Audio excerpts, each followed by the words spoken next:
Welcome to the channel. In this video, I'm taking you with me to Lyon to see if I think it's any good and whether or not I'd recommend it to anybody who's searching for a decent city break. I'll include where I'm staying and as much information as I can about my time there. Welcome to Lyon.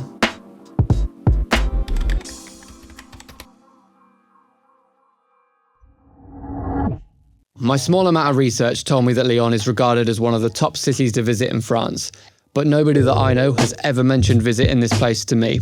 Is there a reason for this? We're about to find out.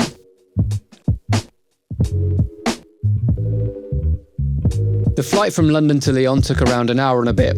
From there, we took a short walk outside the terminal to the station to catch the Rhône Express, which is a tram that takes around half an hour to get to Gare Parc 2 station. Prochaine station. Next station. Gare Parc 2, Villette. The return ticket was around €28, which we bought on their website after landing. From here, we walked about 20 minutes to where we were staying, so let's skip ahead to the hotel. We stayed at the Okko Hotel, which is right on the River Rhône. I do kind of wish I'd upgraded so we could see the river and the city from the room, but never mind. You cheaped out. What a shock. Yeah, all right. So this is what it was like from the lobby to the room. It was kind of dark, but it was clean and had this interesting staircase to break it up. The room itself that I had was quite small, but had a very tall ceiling, so it didn't feel too cramped.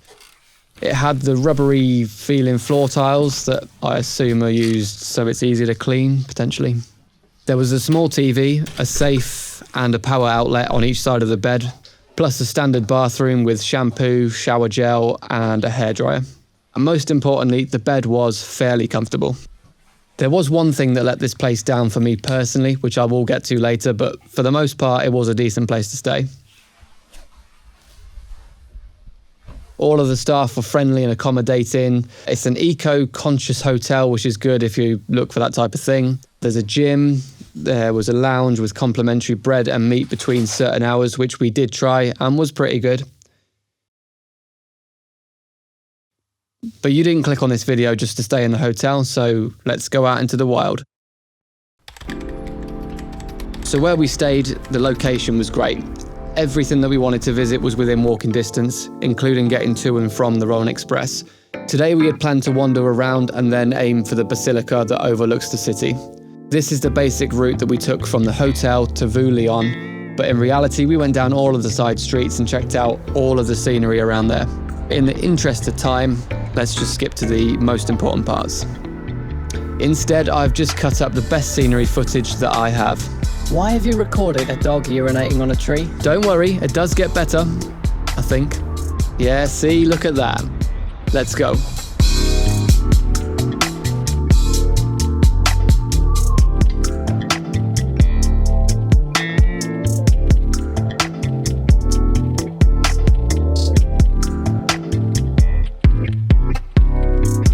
So before we begin, a few facts. It's the third largest city in France behind Paris and Marseille, the second largest if you include the entire metropolitan area, which is home to about 1.4 million people. It also serves as the primary gateway to the French Alps, which starts roughly an hour away. The city is frequently referred to as the gastro capital of the world, or at least France, but for now we're focusing on the incredible sights that Lyon has to offer.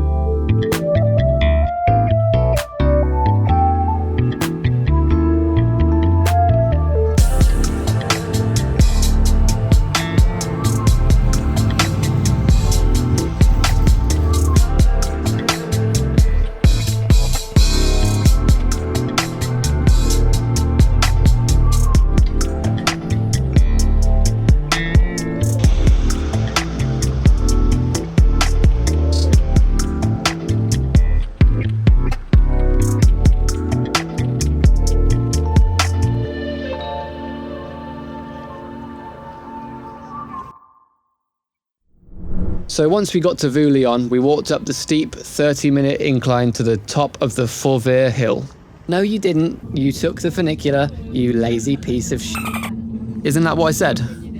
Anyway, that cost around €2 and they have them usually every 5 minutes. You don't need to buy a ticket or anything, just tap your phone or card and go through the barrier like the metro.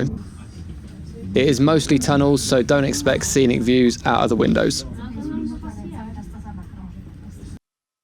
But when you do get to the top, you are greeted by this. The Basilica of Notre de Fourviere.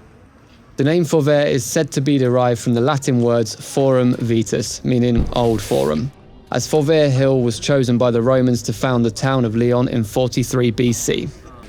The building itself that overlooks the city was completed in 1896, whilst the interior decoration wasn't finished until after the Second World War. And as you will see shortly, it's absolutely stunning. But first we went around the side of the building to take a look at the views that this location has to offer.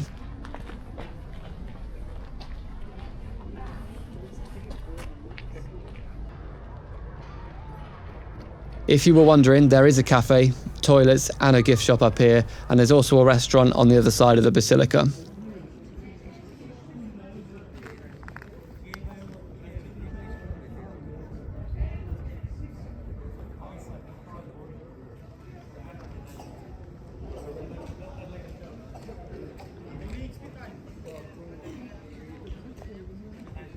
You can even see the hotel that we stayed in. Yeah, you definitely should have upgraded the room. Yep. Whilst I deal with my regrets, if you look in the distance, standing above the business district of Lyon, you will see the touring city on the left, the Tour de Lyon on the right, and the Tour Part 2, also known as Le Crayon, in the centre. Now, let's head inside the Basilica. I won't waffle over this bit so you can appreciate the details. Oh, thank God for that.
This is the metallic tower of Fourviere, which is cool, but if I'm honest, wasn't all that.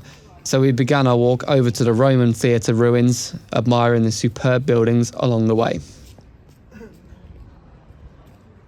If you're still with me at this point, then thank you so much for watching, and I hope you're enjoying it. Leave a comment and let me know if you'd like more, or if there's anything that you think would make the content better for you.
A short walk down the hill brought us to the Odeon of Lyon, which is exactly as it sounds, a theatre built by the Romans that was used for speeches and music, which had a seating capacity of 3,000.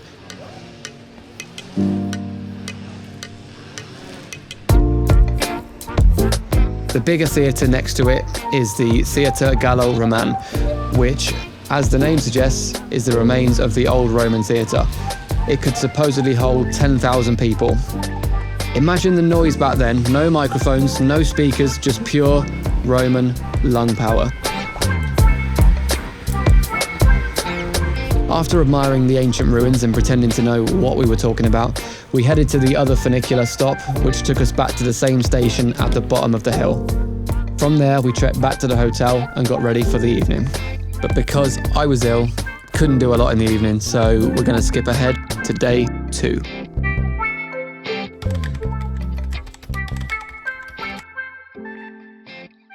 So, more walking today, but this time around the considerably flatter Parc de la Tete d'Or. Considering it was early December, we somehow lucked out with it being dry 80% of the time. This is basically the place where locals go jogging while visitors like me stroll along taking photos of everything.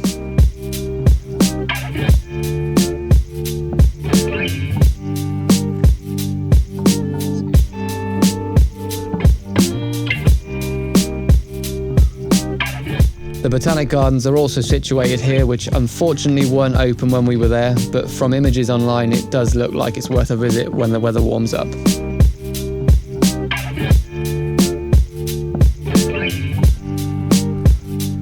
And of course, right inside the park is the Parc de la Tete d'Or Zoo, which, to be fair, right now is probably not the best time to look, but we did see giraffes and a few other animals all for free whilst on our walk around. It's a nice area now, but I imagine in the spring and summer this place is way better. Maybe I should come back and see the difference. Anybody that lives there, please let me know whether that is worthwhile doing.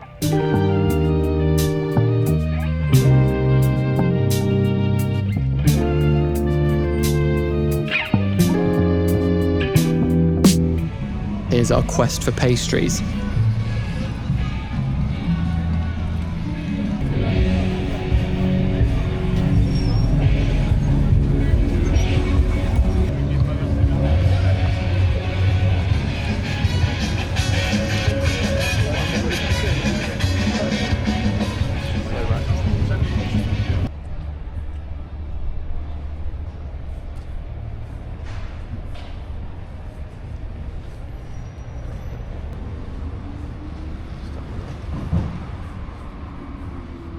Earlier that same day, we went and grabbed a quick bite to eat from Patisserie and chocolate shop called Pralus, back in the Presqu'île region. We then went and sat down to try what we ordered next to the River Sound, whilst admiring the view from a different angle to what we saw yesterday. We got one chocolate chip brioche and one praline brioche called praluline. Probably butchering all of these pronunciations, so I do apologise. Anyway, they were good. I think they've got stores all over Lyon, so definitely check them out if you're over there. We noticed a huge mural on one of the buildings, which was actually a library, the size of the entire 6-story building, which looked incredible, as you can see. So Lyon actually has the largest mural in Europe, which we'll go and have a look at tomorrow.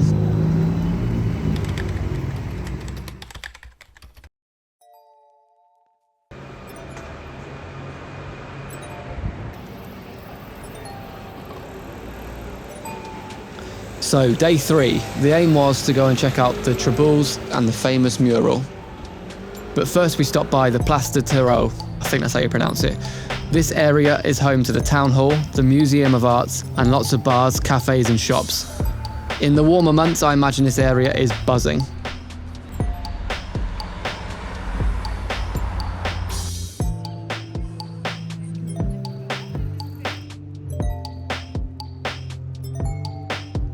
Around the back of the town hall sits the Opera House, which apparently also has a rooftop bar on the 7th floor, with a very good view of the Fourvière Hill. We didn't get time to try this, but it's on the list if we do return.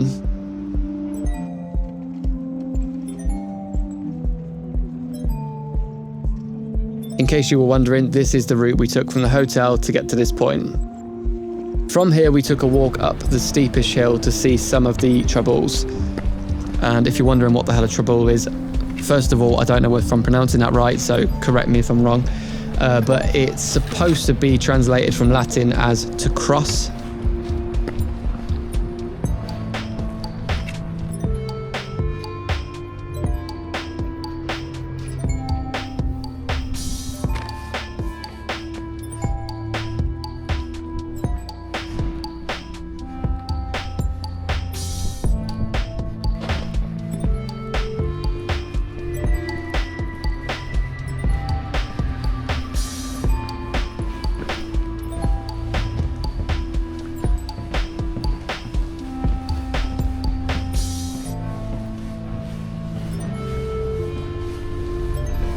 So this one is basically one of an estimated 500 urban passageways that were used by residents to move quickly between streets, enabled silk workers to transport goods while protecting them from rain, and also served as hiding spots for the French resistance during World War II. This particular one, however, is one of about 50-ish that are accessible to the public. It might not be the most scenic spot that I've covered in this video, but I think it's very unique and memorable in its own way, which makes it just as good in my opinion. I would say that it's one of those places to check out if you're in the area, but not to make a specific trip for it. Also, people do live here, so best to keep the noise to a minimum and be respectful. Ooh, Mr. Sensible, shut up. We stopped here because we thought that this was one of the scenic points and the graffiti was cool, but actually it turned out to be the next one.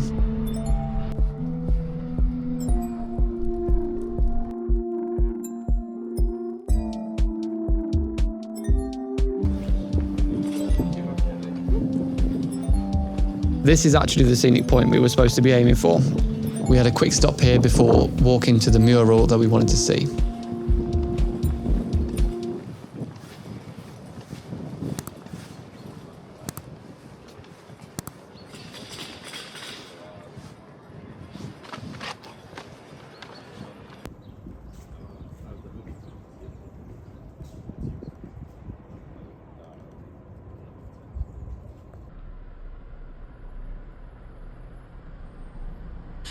So this mural is widely recognised as the largest in Europe, covering 1,200 square metres.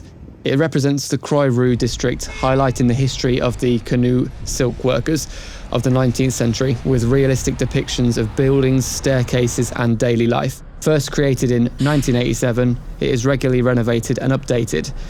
I think it was last renovated in 2013 to stay sort of current. They even aged the characters that are on it, so this would have been different many years ago. As I mentioned earlier, I wasn't well and was running on very little sleep, so didn't feel like sitting in restaurants and annoying everybody. So I'll briefly show you what we ate while we were here and where. So here we had starters of a frisée salad and saucisson brioche, and mains of steak and chips and sausage and mash. It was pretty decent. So here you have to have savoury and sweet. So we went for le pulled pork, poached eggs with salad, and granola with Greek yogurt and a pancake. It was pretty good and I can't complain about the service. So here we kept it simple and had a brioche, croissant and pain au chocolat. The quality was excellent and the staff were extremely friendly. There was so much to experience food-wise here, so I was disappointed that I didn't get to try more. But if you know some great places for me to go in the future, then let me know and I'll make a video on them. If we come back, of course. So this trip overall was great. There was just one thing that I still find really strange when I visit France. In some places, not saying it's everywhere, but why is it the dog owners don't seem to pick up their dog mess? I honestly saw so much in different areas, just on the floor in random streets. Bruh. Long story short, we had to clean her shoes after stepping in some. Luckily, we were quite close to the hotel, but still. The other thing I thought I'd mention is just something to do with the Okko hotel. While it was great overall, the shower door did not keep water in the shower area, and I had to put towels down to stop it from spilling out of the shower door. The ventilation is clearly not good enough either, because look at all this. Mold all over the ceiling, which we only noticed before checking out. This can't have helped my flu. So what did we think of Lyon? Well, Lyon felt quite safe and familiar, even though it was brand new to me. Even outside of the old town in the business district, the people we met were friendly. The metros and the trams were useful to get around if needed, but we walked pretty much the whole time to try and see everything. The fact that most things were in walking distance is great in itself. The architecture throughout the old areas is amazing, and the modern aspects really blend in nicely for the most part. It might not be to everybody's taste, but the street art and graffiti mostly looks great. So most importantly, would I go back? 100%, yeah, I definitely would. I need to get more involved with the food side of things, as this is what makes Lyon famous, and I was gutted that I didn't get to enjoy that side of things. Oh yeah, just quickly, let me know if you want even more information about the trips that I post and whether you would prefer it included in the video or in a downloadable PDF format. Other than that, thanks for watching and I'll see you in the next one.